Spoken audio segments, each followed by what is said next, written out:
Assalamualaikum warahmatullahi wabarakatuh.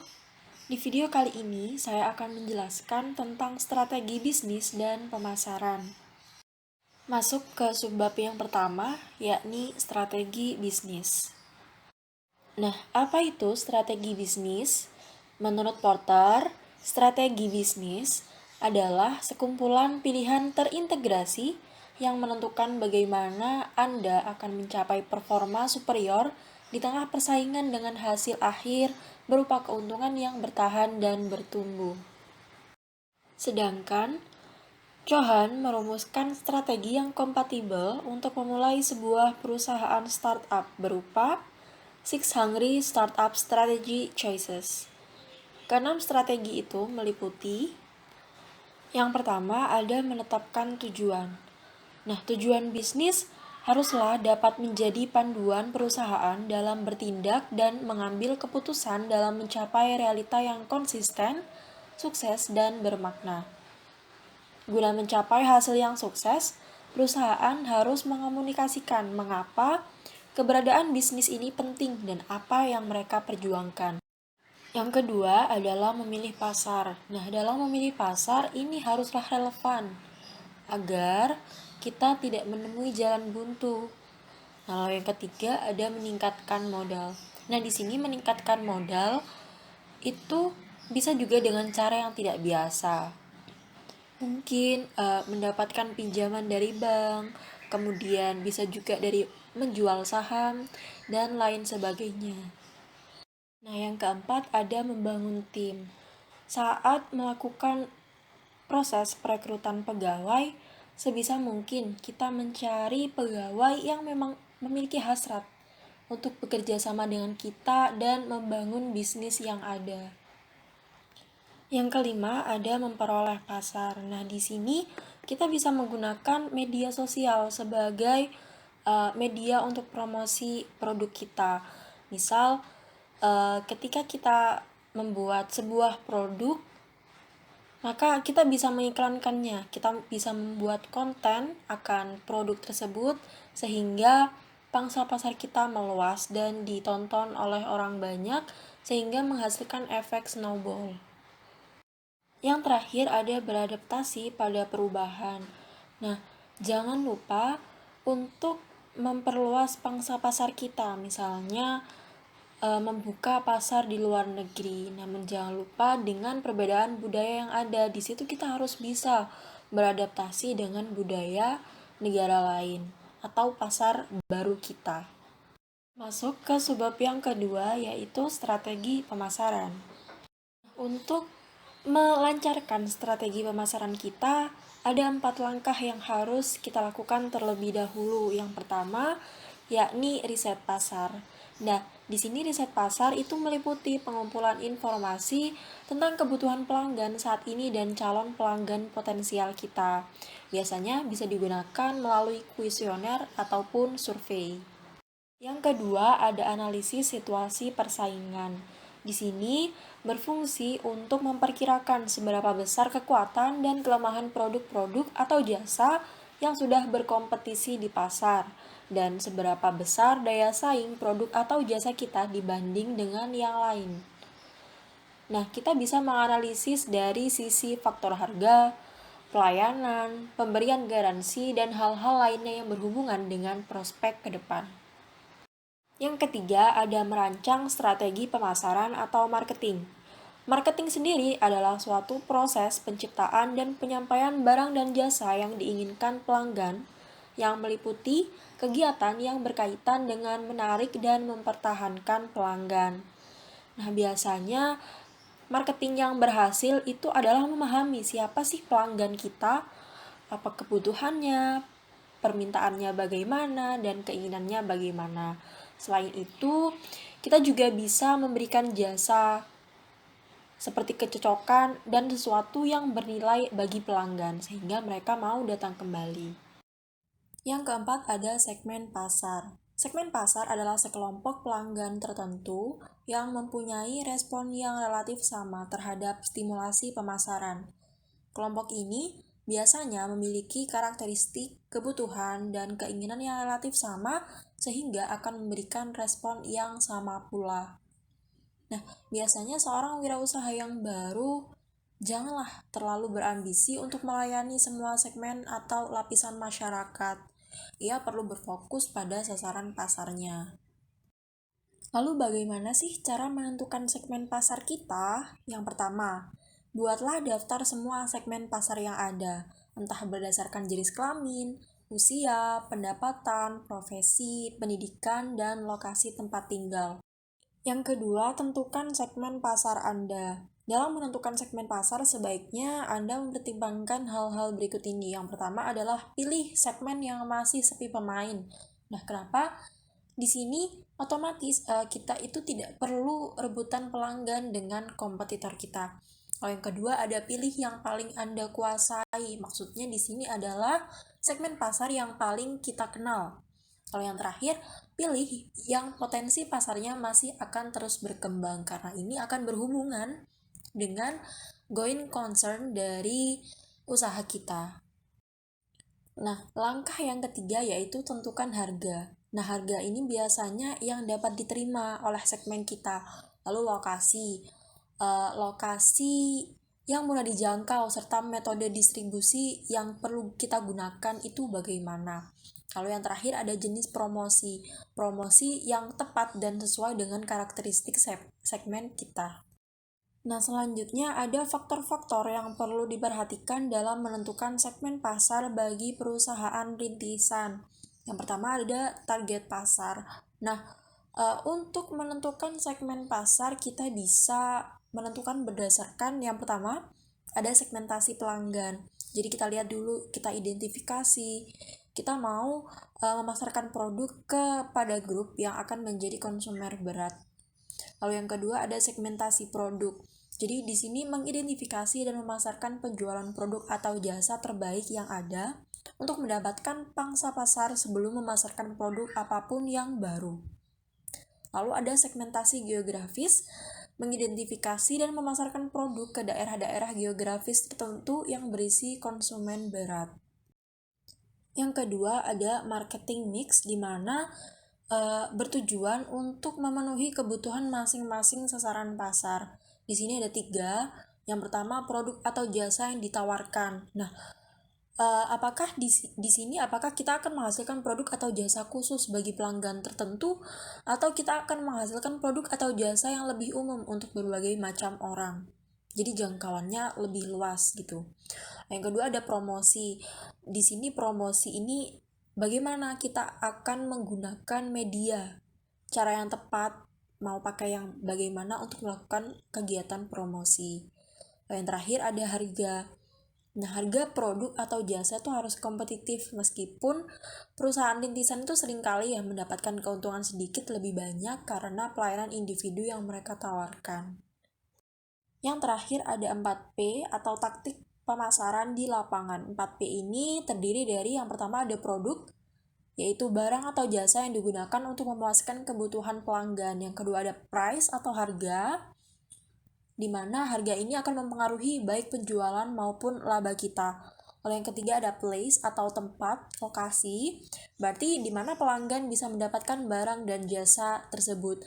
Selain itu juga berkaitan dengan metode distribusi yang digunakan. Yang terakhir ada promotion atau promosi. Promosi ini biasanya diperlukan untuk memperkenalkan, memberikan informasi, atau mengingatkan pelanggan tentang produk atau jasa yang dihasilkannya. Nah, keempat faktor ini saling memperkuat dan bila terkoordinasi dengan baik akan meningkatkan daya tarik penjualan dari produk maupun jasa yang kita tawarkan. Selanjutnya ada menentukan harga. Nah, harga ini adalah satu-satunya unsur yang menghasilkan pendapatan dari aktivitas penjualan. Selain itu, pada segmen tertentu harga ini juga menjadi faktor penentu terkait keputusan pembelian. Oleh karena itu, penetapan harga itu harus betul-betul diperhatikan dan dilakukan dengan hati-hati. Nah, caranya bagaimana? Yang pertama dapat kita hitung dari biaya produksi. Jadi, menghitung biaya produksi per unit produk, kemudian ditambahkan beberapa persen margin atau markup yang merupakan keuntungan dari perusahaan. Nah, hasil perhitungannya adalah harga jual produk yang kita tawarkan. Yang kedua ada menyesuaikan dengan harga pasaran. Nah, apabila produk Anda ini merupakan produk yang sudah banyak diproduksi dan dipasarkan, maka biasanya harga pasaran produk itu sudah terbentuk. Jadi sebaiknya Anda itu menyesuaikan dengan harga pasar dari produk tersebut. Lalu yang ketiga ada sesuaikan dengan segmen yang akan kita tuju.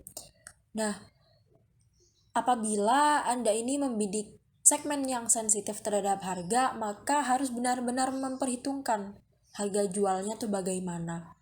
Karena selisih harga sedikit saja itu akan mempengaruhi keputusan pembelian. Nah, apabila segmen pasarnya itu adalah segmen kelas atas yang biasanya tidak terlalu sensitif terhadap harga, maka kita dapat menjual produk dengan harga yang tinggi. Masuk ke subbab yang terakhir, yaitu strategi promosi. Nah, bagaimana sih cara kita melakukan promosi? Yang pertama, kita dapat promosi melalui kartu nama. Jadi, di dalam kartu nama, selain nama dan jabatan kita tertera, alamat, nomor telepon, kita juga bisa menyantumkan produk atau jasa kita. Cara yang kedua yakni melalui diskon penjualan. Biasanya diskon ini kita berikan ketika pada saat pembukaan suatu usaha atau grand opening. Gunanya untuk menarik minat pelanggan untuk mencoba produk atau jasa tersebut. Lalu yang ketiga, kita bisa menggunakan media sosial. Kita maksimalkan Facebook, Instagram, Twitter, WhatsApp, YouTube, dan media sosial yang lain untuk memasarkan produk kita. Apalagi milenial sekarang itu sudah sangat masif ya dalam penggunaan internet maupun media sosial. Cara yang keempat bisa dari iklan. Iklan dapat dilakukan dengan berbagai cara, antara lain melalui selebaran, brosur, hingga memasang iklan di berbagai media massa seperti TV, radio, majalah, dan melalui internet. Cara yang terakhir bisa dari mulut ke mulut atau getok tular. Ini merupakan cara promosi yang paling efektif dan paling murah. Promosi ini bisa kita dapatkan dengan menyediakan produk dan layanan yang memuaskan bagi pelanggan, sehingga mereka akan menyebarkannya pada teman, saudara, dan lingkungannya. Lalu jenis media apa sih yang bisa kita gunakan untuk promosi? Yang pertama ada media cetak. Media cetak ini dapat berupa koran, tabloid, majalah, buletin, dan sebagainya. Jangkauannya ini tergantung dengan media masing-masing. Ada yang lokal, ada yang regional, nasional, bahkan internasional. Lalu yang kedua bisa juga melalui radio. Nah, radio ini bersifat lokal sehingga sangat tepat untuk mengiklankan suatu produk atau jasa yang sifatnya masih belum mampu menjangkau distribusi secara meluas. Yang ketiga ada televisi. Nah, televisi ini bisa bersifat lokal, nasional, maupun langganan atau TV kabel. Namun, tarifnya relatif mahal. Lalu yang terakhir ada melalui internet. Jadi, kita dapat memasang banner pada beberapa situs atau juga dapat mengirimkan penawaran usaha kita pada MyList yang saat ini banyak sekali macamnya. Esensi dari menjual atau selling adalah menjelaskan bagaimana dan mengapa produk atau jasa yang kita tawarkan dapat berguna bagi pelanggan kita. Sebagai seorang wirausaha, kita harus dapat menjual produk atau jasa kepada pelanggan. Nah, berikut ini beberapa prinsip penjualan yang dapat kita gunakan. Yang pertama, tampilkan kesan pribadi atau personal impression yang baik.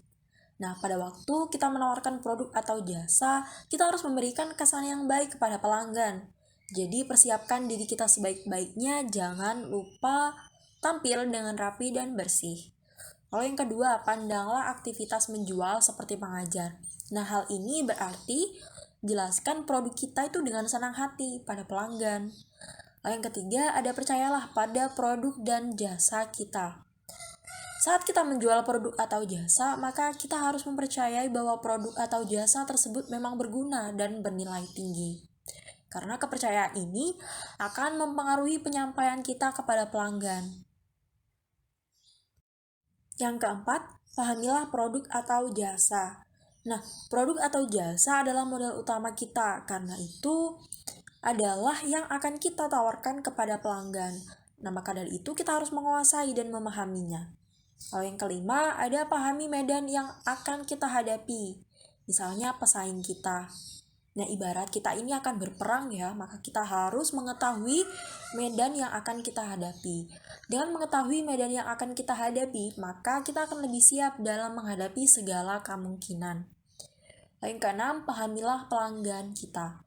Ketahui dan pahamilah apa yang dibutuhkan oleh pelanggan kita dan bagaimana produk atau jasa kita dapat memenuhi kebutuhan atau keinginan tersebut. Yang ketujuh, berpikirlah positif. Berpikir positif akan membuat kita siap dalam menghadapi berbagai penolakan yang mungkin terjadi dari calon pelanggan kita. Yang kedelapan, buatlah catatan.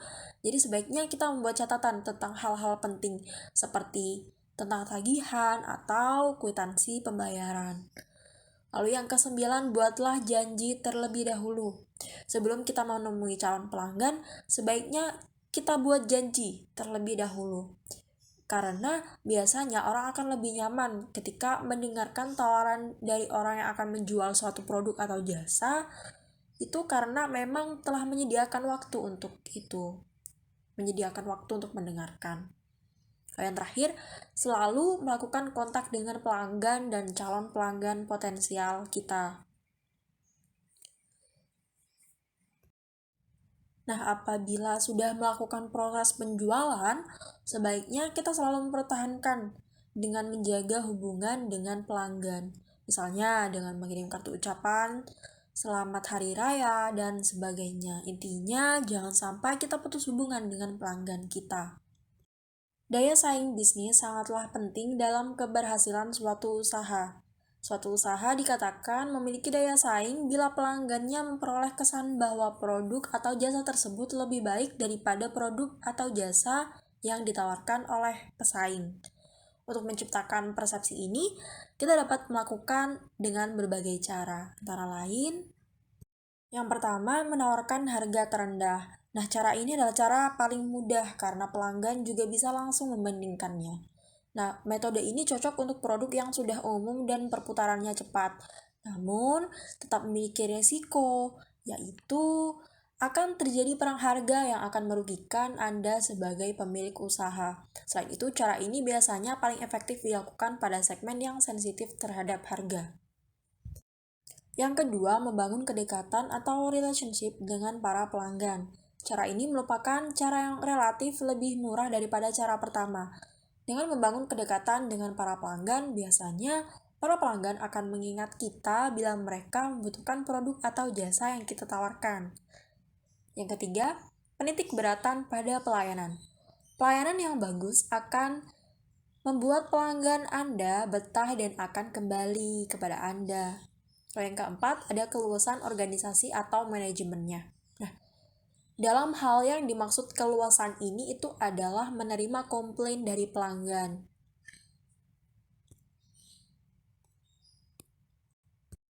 Terdapat 7 aspek penting sebagai dasar strategi pemasaran yang agresif untuk sebuah perusahaan rintisan. Yang pertama ada viral marketing dan growth hacking. Strategi pemasaran perusahaan rintisan yang paling sukses adalah bagi mereka yang dapat menanamkan pemasaran ke dalam produk mereka. Dropbox, Hotmail, Eventbrite, Mailbox, dan Snapchat terkenal karena mereka memperoleh jutaan pengguna dengan hampir tidak ada uang yang dihabiskan untuk pemasaran. Rahasia mereka apa ya? Rahasianya adalah membangun virality ke dalam produk mereka.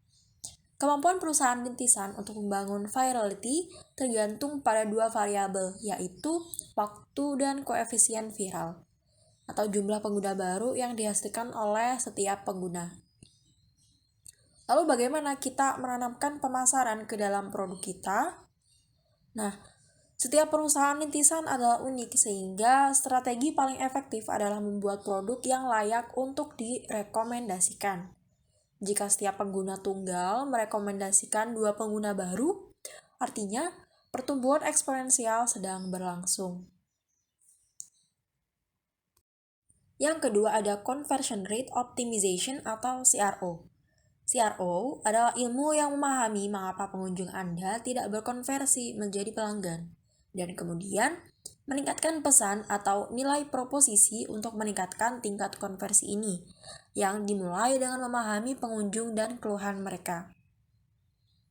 Cara tercepat untuk mengetahui mengapa pengunjung tidak berkonversi adalah dengan bertanya. Ada beberapa tools yang dapat kita gunakan, yaitu OLARK atau mengisi SurveyMonkey, lalu meminta feedback dalam forum, dan yang terakhir menggunakan usertesting.com. Yang ketiga ada Facebook Advertising. Facebook Advertising merupakan cara terbaik dan terjangkau sehingga dengan cepat dapat memverifikasi siapa target bisnis Anda dan seperti apa biaya per akuisisi yang berlaku untuk kelompok demografis yang berbeda.